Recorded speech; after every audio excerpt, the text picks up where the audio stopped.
Vamos con la segunda parte. Yo sé, hermanos, que es un tanto complicado el hecho de comprender tal vez esto, pero hermanos, es necesario que nosotros hagamos este proceso. Ahora quiero mostrarles el ejemplo, porque es el proceso para hacer la exégesis. ¿Cuál ha sido? Alguien me preguntaba por allá, y creo que es necesario mostrarles. Por ejemplo, ahí está el texto. ¿Listo? ¿Cuál es el proceso para hacer la diagramación? Primero hay que estudiar las palabras. Por ejemplo, este es un pronombre personal acusativo segunda persona, ustedes. El otro es una conjunción, una partícula conjuntiva. Luego el participio que hemos visto, que también es verbo. Activo, presente, acusativo, plural, masculino. Ese proceso hay que hacer para poder entender. Necros, muerto, adjetivo, miren, acusativo, plural, masculino, pero ese adjetivo se sustantiva. Tois, artículo definido, etcétera, neutro. Ese proceso, hermanos, hay que hacer. Si no se hace ese proceso, nos vamos a perder. Transgresiones, sustantivo, dativo, plural, neutro. Y todo lo demás, hamartía, pecado, sustantivo, dativo, etcétera. Una vez que hago ese proceso, hermanos, recién me pongo a hacer la diagramación. Ese es el punto. Y eso es a lo que nosotros hay que apuntar en griego 1 y en griego 2. Ahora, quiero que recordemos un poco esto de acá.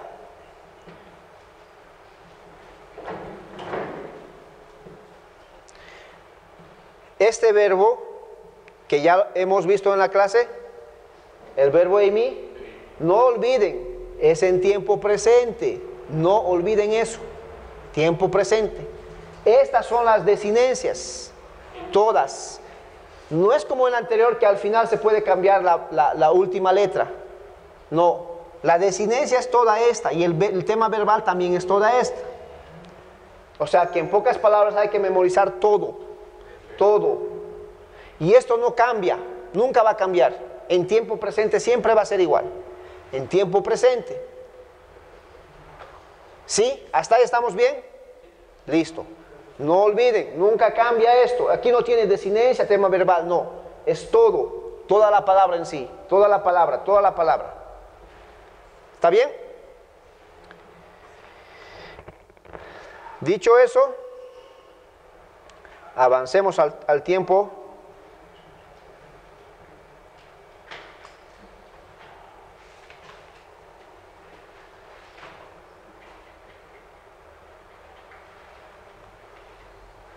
Al tiempo imperfecto.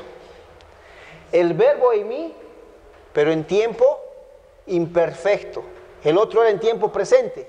Este es en tiempo imperfecto, pasado. ¿Sí? Tampoco cambia. Deben memorizar esto. Toda la palabra. No tiene tema verbal y de desinencia, es toda la palabra.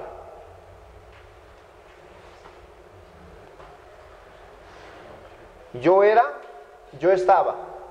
Tú eras, tú estabas, él era, él estaba.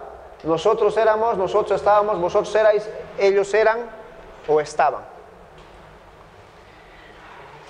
Imin, is, in, imen, ite y san. Listo. Eso deben memorizar. No hay más que memorizar. Si no lo tienen en el texto, o si quieren les paso también las diapositivas. ¿Listo? Listo. Pero deben memorizar, hermanos. Deben memorizar.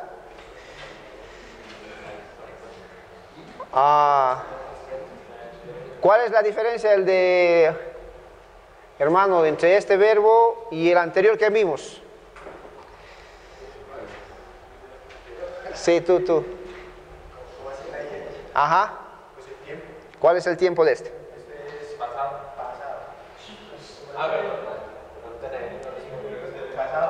Pasado. ¿Y el anterior? Presente. Muy bien. Este es pasado. ¿Y el otro es? Listo. Ya, los dos ahí. Las voy a separar. La diagramación. Vamos a ir a Juan, que es el versículo más conocido. Uf. Y en Eastward, vamos a Juan. O algunos tienen logos, ¿verdad? Vamos ahí. Tampoco se nota mucho, pero vamos a ir ahí. Y ahí vamos a ver estos verbos que ya vimos. In. Y los que ya tienen el texto ya lo tienen además diagramado ahí. ¿Qué persona es entonces esta? Tercera, muy bien. Exacto. In. Tercera persona, singular. Vamos. Diagramamos este texto. No es difícil, hermanos. Es súper sencillo. Todas estas palabras casi ya las conocemos. Así que en el cuaderno que tienen o el libro, ahí lo vamos a hacer.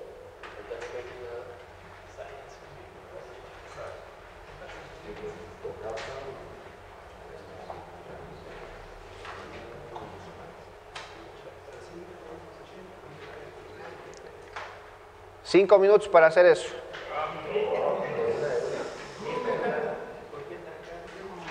Listo, lo que vamos a hacer es esto.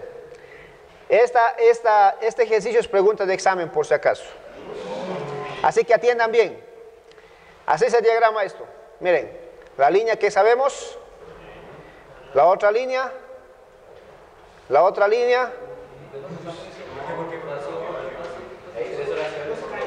tres oraciones. Muy bien, hermano. El que no estuvo en clase la anterior, ya se ubica.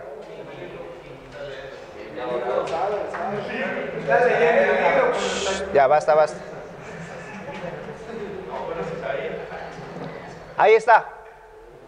Es la diagramación. No olviden nunca, hermanos, los verbos siempre en medio.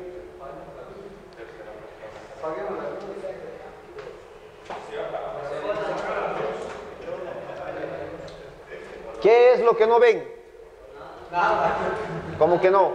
Los verbos se ven bienísimo ahí. Lo vamos a diagramar aquí de todas maneras. ¿Listo? Dos líneas. Ahí está. Cogemos ¿qué? El verbo. No olviden nunca eso. Ahora esta línea diagonal, echadito como dice ahí. Como hemos visto que existen tres verbos, obviamente son tres oraciones distintas. Yo por lógica voy a hacer ¿qué? Tres líneas. Porque existe tres verbos.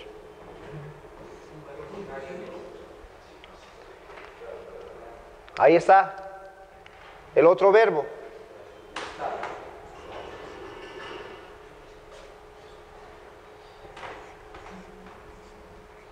Listo.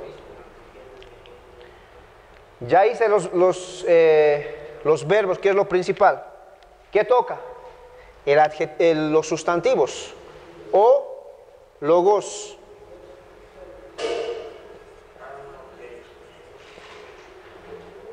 Lo mismo en los tres. O logos. O logos. ¿Sí? Eso es lo que me demanda el texto. Lo que tal vez ustedes no conocen, y lo voy a poner acá abajo,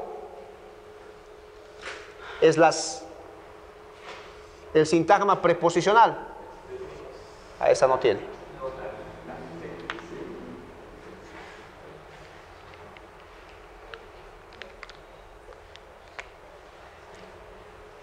la preposición en,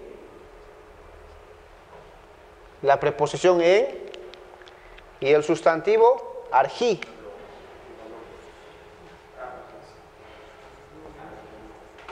Listo. Y al otro lado, la preposición pros y el sustantivo theos. Ahí está. ¿Verdad? Pero además alguien dijo por ahí atrás, hay algo que les une. ¿Qué son esos que los une? La conjunción, exactamente. La conjunción que o kai. Ahí está.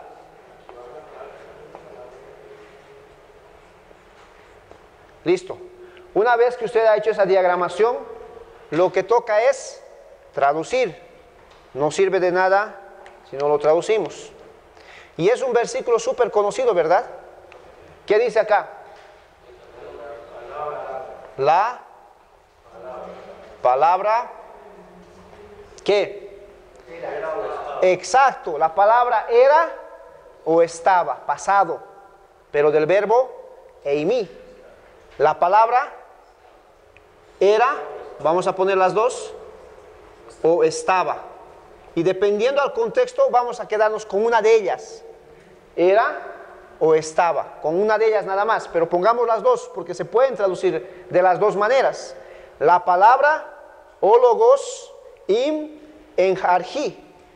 La palabra era o estaba, ¿cuándo? En el principio.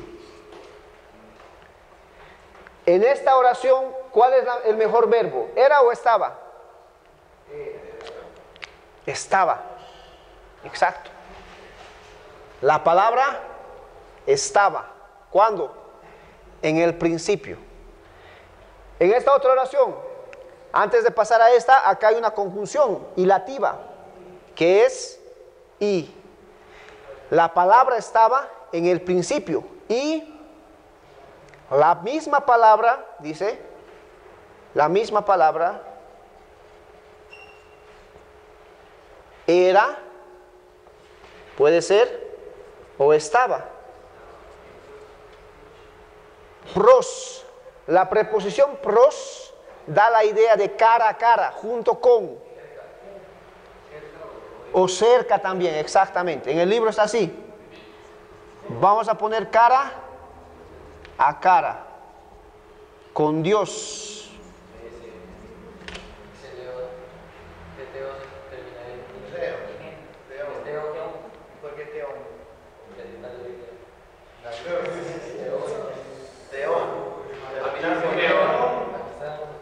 ¿Cómo así?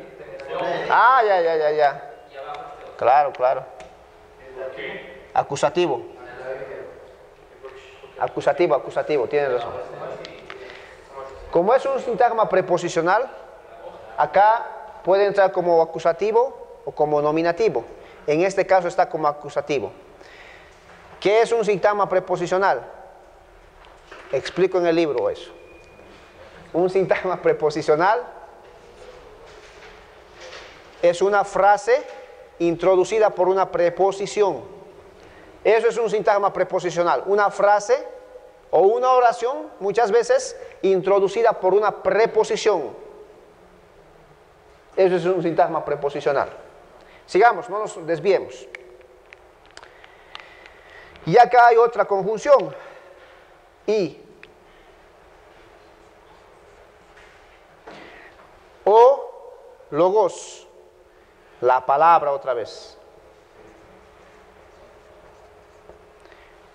El mismo verbo. Era o estaba. Nos faltó una de esas.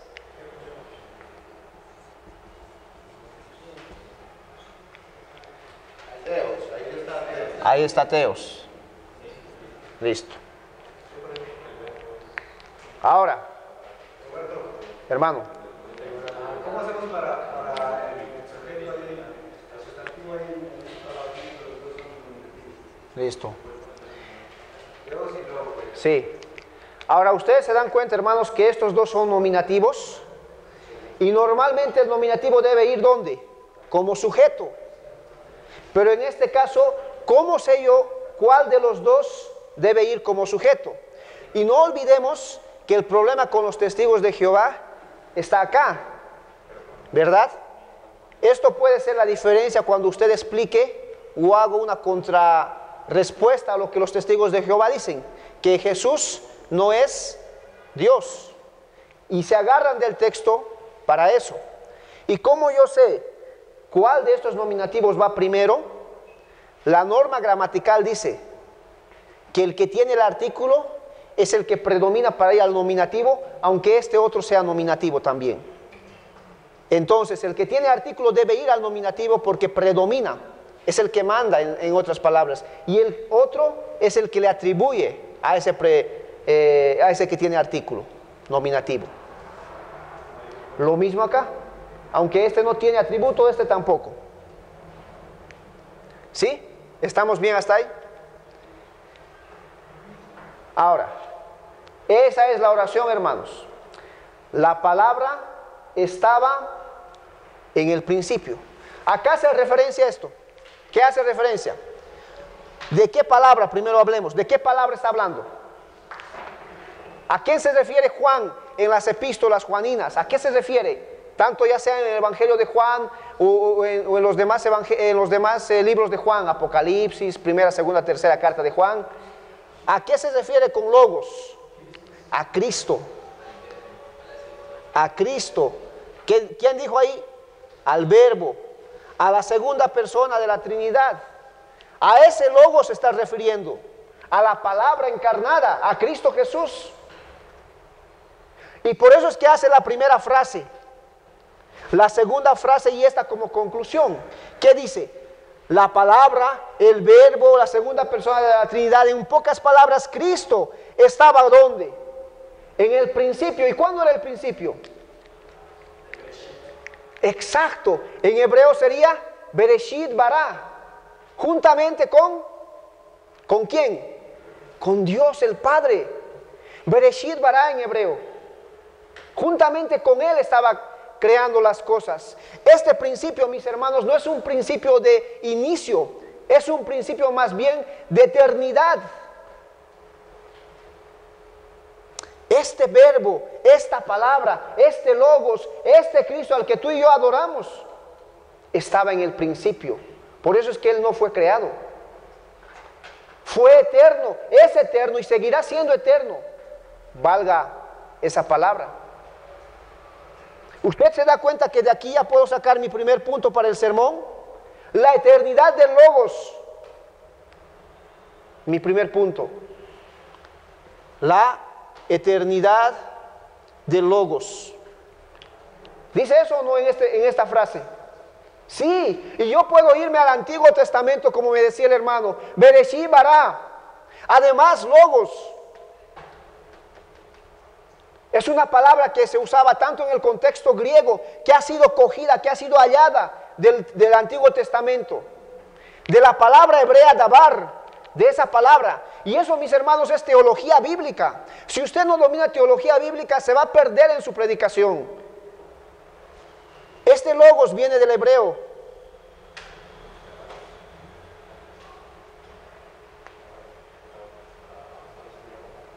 Dabar. Del hebreo dabar. Es la misma palabra que tal vez los griegos usaban. Para un griego, para los filósofos específicamente, esta palabra logos era lo máximo.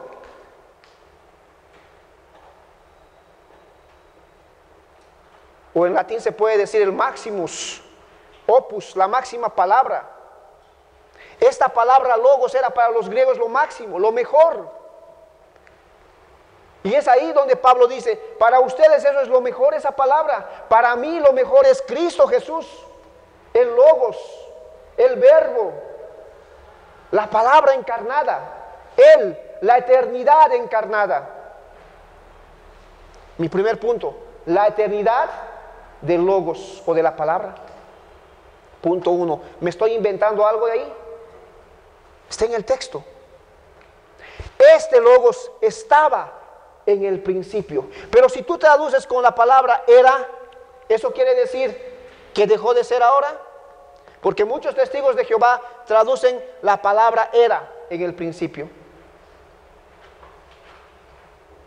Pues no, mis hermanos, este verbo, la idea de este verbo, eimi en pasado, la idea es continua. En el pasado fue, hoy es y seguirá siendo. La palabra de Dios nunca deja de ser. Por eso el Cristo es eterno, la eternidad de la palabra. Nunca deja de ser. Por esa palabra eterna es que el mundo fue hecho. Dijo Dios y se hizo. Dijo Dios y se hizo. Ustedes pueden hacer un sermón solo de esto. De muchas formas nos han hablado antiguamente, dice Dios. Pero hoy nos habla por medio de ¿quién? Del Logos, la palabra encarnada. La última manifestación, la última palabra de Dios. Mi primer punto, la eternidad del Logos. Cristo nunca deja de ser. Él es, Él fue, Él es y Él seguirá siendo el alfa y el omega, el principio y el fin. Eso nos dice Apocalipsis. El verbo de Dios, Apocalipsis 19:14. La misma palabra, Logos, Dabar. Nunca Cristo dejará de ser. Eres la eternidad. Pero además, mi segundo punto, no solamente Él estaba en el principio, y no solamente Él es el principio en sí mismo, sino que además, segundo punto, ese Logos, ¿qué dice? Estaba, ¿con quién? Con Dios, cara a cara. Hagamos al hombre a nuestra imagen y a nuestra semejanza. Allí estaba con Dios. La idea de esta preposición es cara a cara, estábamos junto a junto. Este Logos estaba con Dios cara a cara, frente a frente, así como cuando tú y yo estamos hablando. Por eso Él es Dios. ¿Cuál sería mi segundo punto entonces? Homilética. ¿Cuál sería mi segundo punto? Ayer llevaron homilética. La palabra estaba cara a cara. ¿Cuál sería mi segundo punto? La unión de la palabra con Dios. Un ejemplo. Ok, otro punto. Puede ser, tú puedes enseñar la deidad. Tengo aquí algunos ejemplos. La eternidad de la palabra encarnada. La cercanía de la palabra encarnada. Punto 2. Por si acaso este bosquejo lo hice anoche, así que solo vi el texto y ya. Punto 3, vamos a ver eso. La cercanía de la palabra encarnada. De Cristo Jesús. ¿Cuán cercano estaba? Aquí cobra sentido el hecho de que Filipenses diga, no escatimó ser igual a Dios, sino se despojó y se sacó y se humilló, tomando forma de hombre. Y vimos su gloria, gloria del unigénito Hijo de Dios, lleno de gracia y de verdad. Ese que estaba cara a cara con Dios es el mismo que está contigo hoy, y el que vino y se humilló. La gran kenosis. Punto 3. Y la palabra la palabra era, en este caso la mejor traducción sería era, por el contexto. La palabra era Dios. la identidad de la palabra encarnada.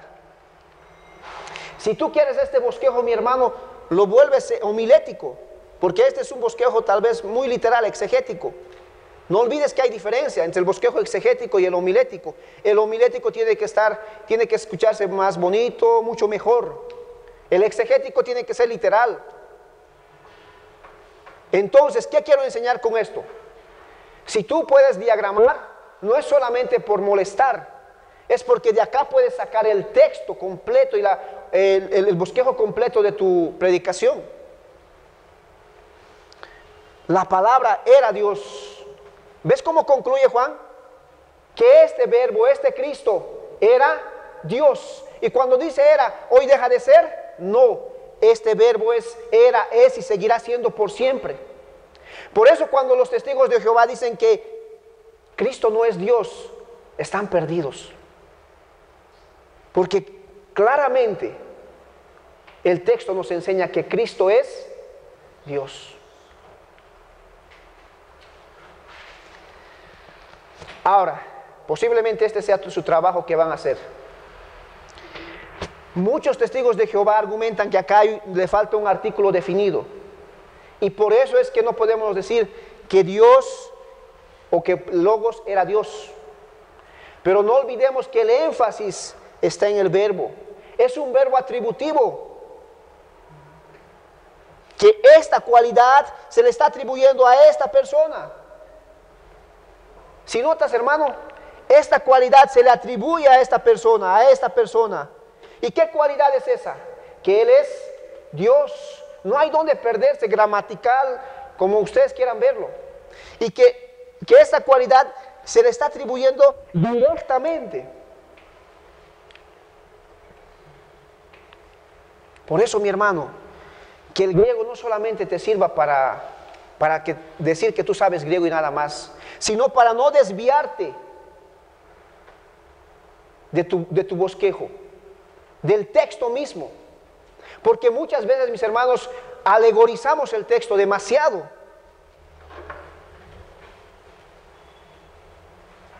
Por eso es importante que entendamos lo siguiente, y es con lo que quiero luchar.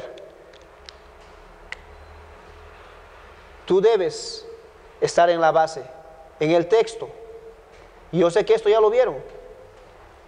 Tú debes ir a la teología exegética primero y subir por la teología bíblica, a la teología, una vez que estés en la teología bíblica, teología histórica, la teología sistemática, la teología dogmática y al final la teología pastoral o práctica. Tú debes hacer este recorrido para hacer un sermón. Debes hacerlo, mi hermano. Y al final bajar a ellos. Y tal vez en este proceso encuentres a Cristo. Y en este proceso está haciendo a ellos, como dice Robert, entonces vas a Cristo y luego bajas a nosotros. Perdón, esto es nosotros.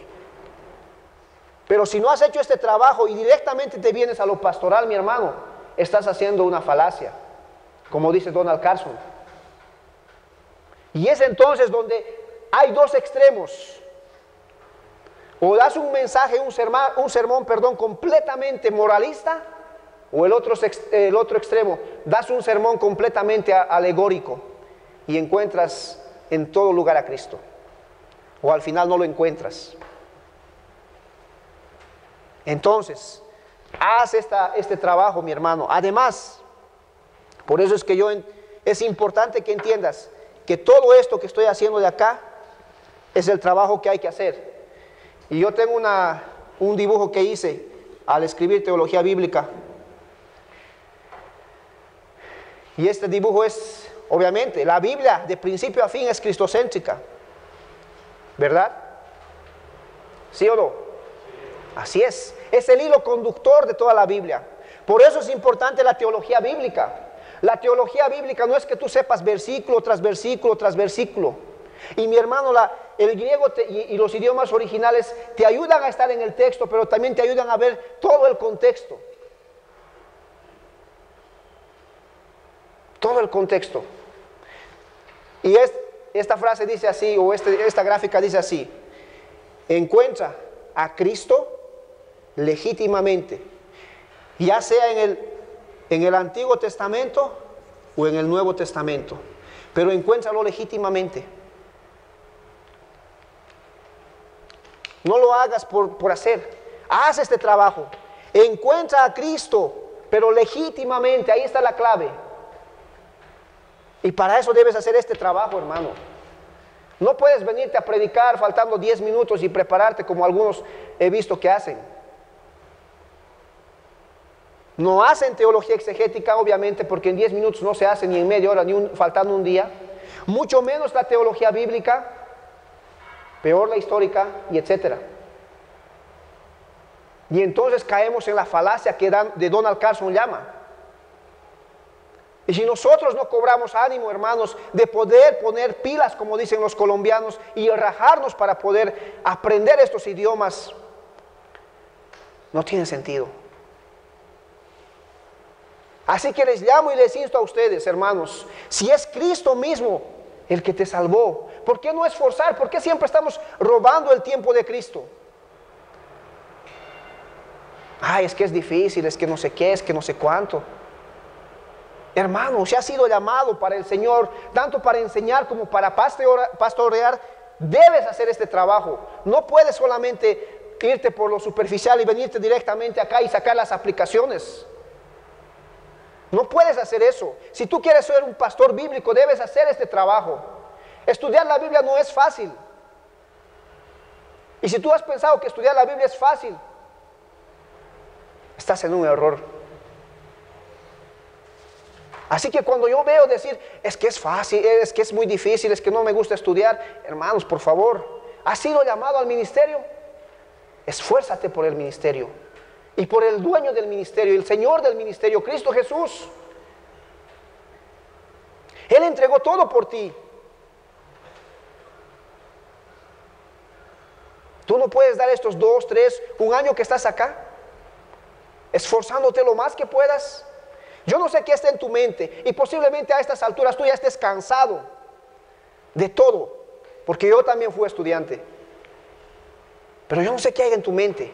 Pero mi hermano, una cosa te digo, no hay nada mejor que entregarle todo lo que yo soy, todo lo que yo tengo a Cristo Jesús. No hay nada mejor, al Logos, a la palabra encarnada, al Dios mismo. Yo no sé qué te ofrezcan de donde tú seas, pero no hay nada más valioso que Cristo. Nada. Recuerda, hermano, y es una frase que está en mi mente siempre: una sola vida hay, y muy rápido pasará. Solo lo que hagas para Cristo, eso quedará. Cobra ánimo, hermano. Cobra ánimo. Ustedes son jóvenes, han sido llamados a esto. Empecemos por acá. Iniciemos por acá.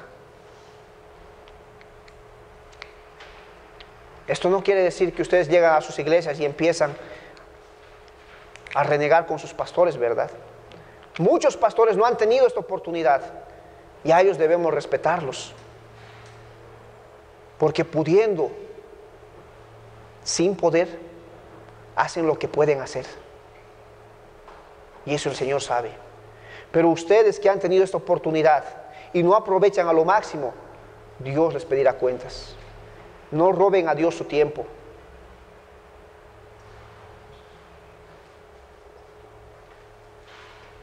No sean mediocres. Necesitamos en este tiempo en Latinoamérica de personas que hagan exégesis. Nadie lo quiere hacer, porque es un trabajo difícil. ¿Cómo voy a perder tiempo haciendo estas rayitas? Pero, hermano, es lo que te va a dar la verdadera exégesis, la verdadera homilética, hermenéutica. Aquí yo no puedo alegorizar. El punto está acá, el punto está acá. Y si es un texto grande, los verbos te van a dar la directriz.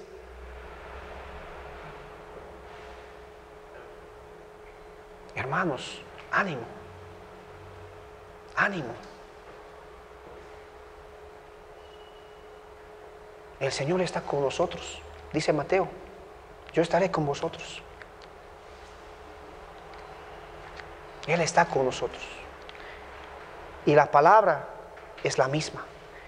Ego eimi en griego. Ego eimi.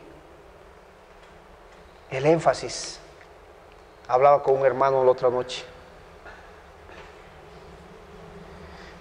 Ego eimi.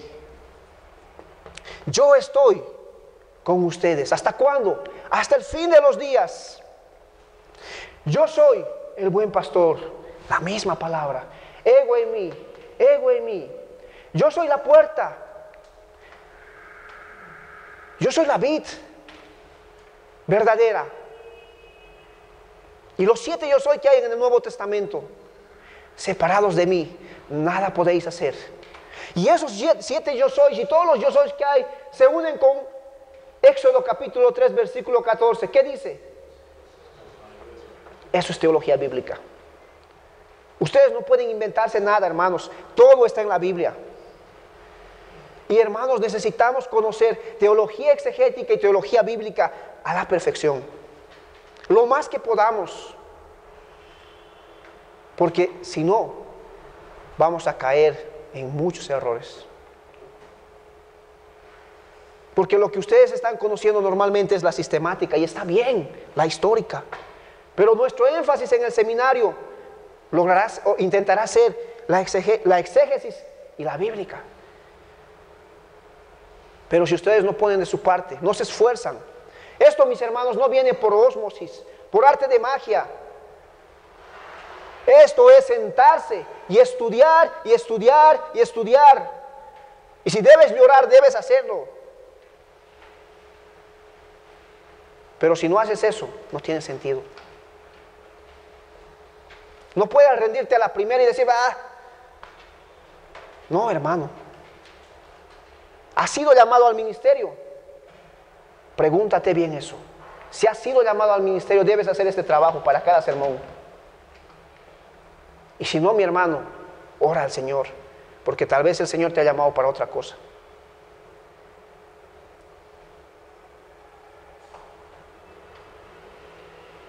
Si debes desgastar tu vida acá, debes hacerlo. Le decían a Spurgeon, señor Spurgeon, usted predica tantas veces al día o tantas veces entre semana que su salud ya no da más. Y Spurgeon decía, si tuviera otra oportunidad de volver a ser joven, decía Spurgeon, lo haría el doble de lo que ahora doy. Daría el doble de tiempo que ahora doy. No olviden que Spurgeon dormía 2, 3, 4 horas nada más. Y a veces 2 a lo mucho. Por eso murió joven, 54 años aproximadamente. Pero, ¿qué dejó Spurgeon? Solo lo que hagas para Cristo, eso quedará. Yo no sé qué quieras dejar a tus futuras generaciones.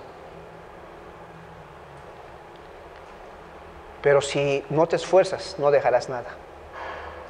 No te esfuerzas en el Señor, porque Él es el que da el querer como el hacer para su buena voluntad.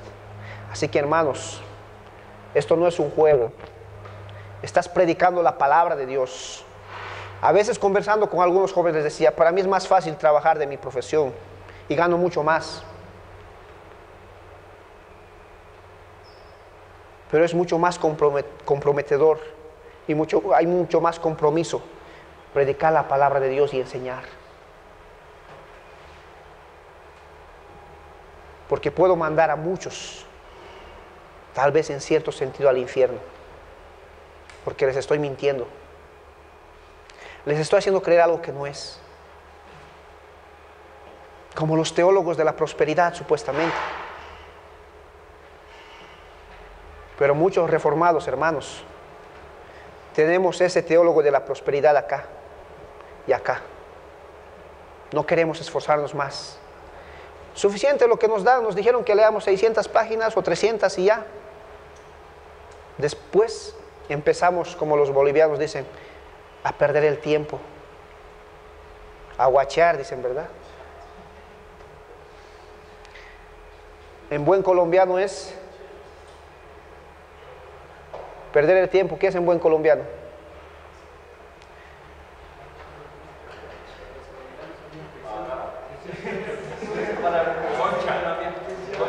Eso. Hermanos, por favor les pido, esfuércense. Lo que vamos a ver en griego 1 es casi nada. Nada. Hay mucho trabajo por hacer. Mucho.